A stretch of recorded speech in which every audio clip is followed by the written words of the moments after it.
Manipulation is when someone takes advantage of another person to get something from them.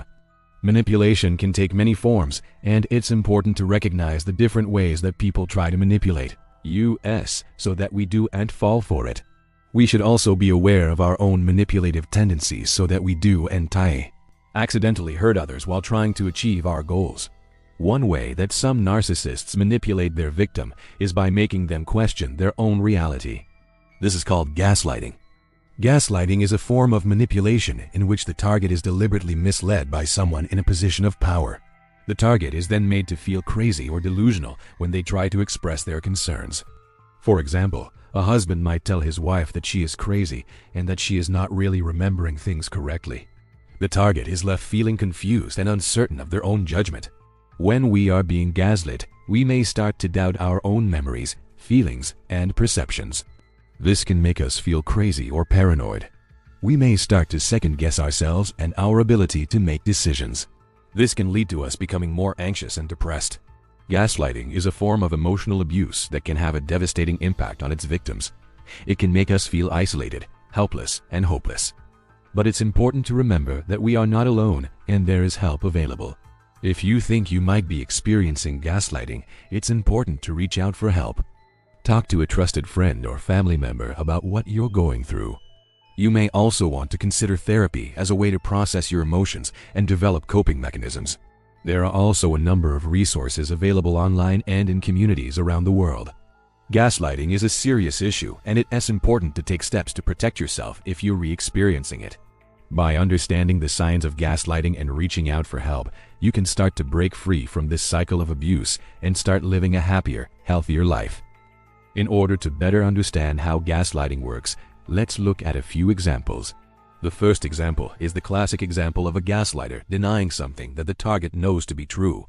For example, the husband who tells his wife that she is crazy because he never said something that she is sure he did say.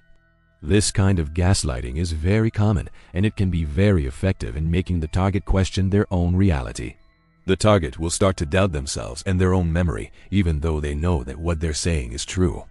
Another example of gaslighting is when the gaslighter will intentionally make the target feel stupid or incompetent.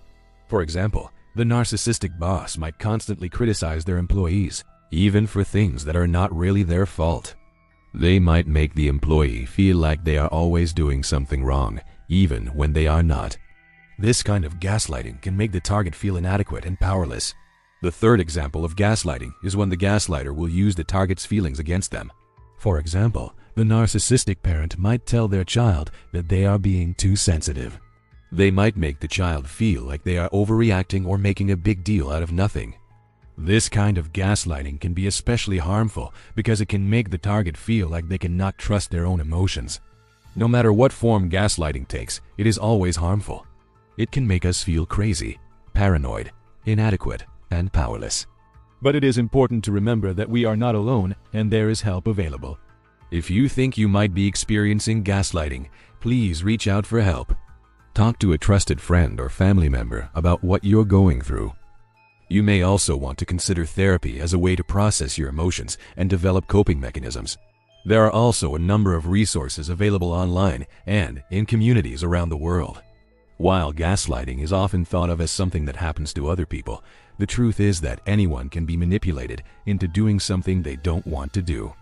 It is important to be aware of the tactics that can be used to manipulate us so that we can protect ourselves from falling victim to them. There are several tactics that can be used to manipulate us into doing something we don't want to do. One tactic is to use our emotions against us. When we are feeling angry, sad, or stressed, we are more likely to say yes to things even if we don't really want to do them. Manipulators know this, and they will often try to take advantage of us when we are feeling down.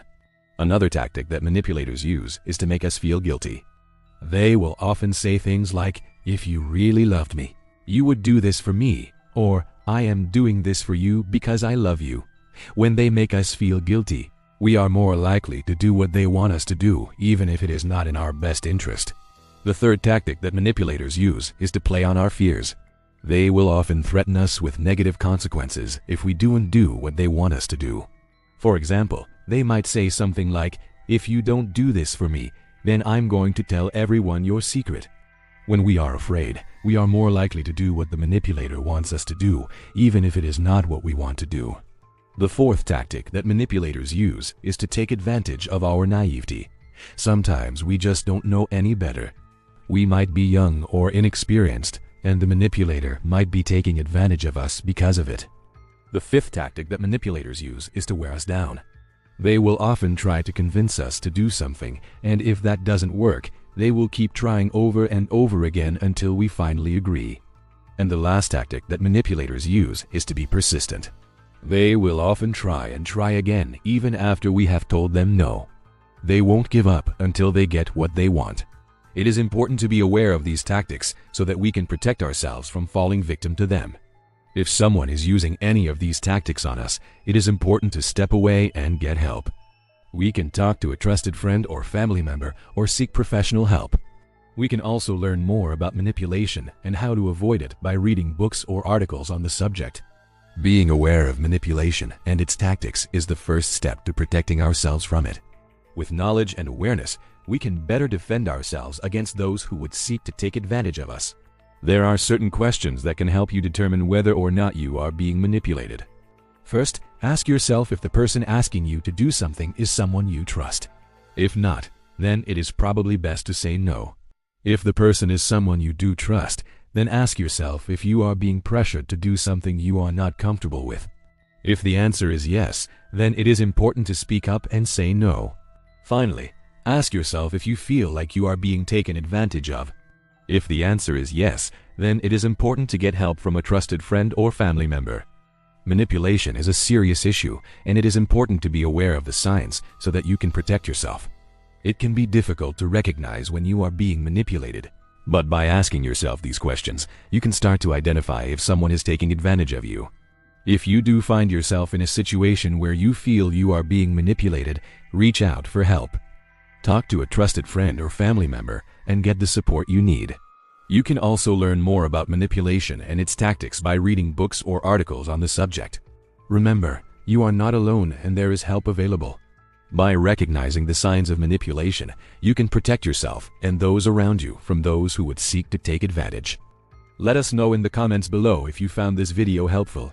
And don't forget to like and subscribe for more insightful mental health videos.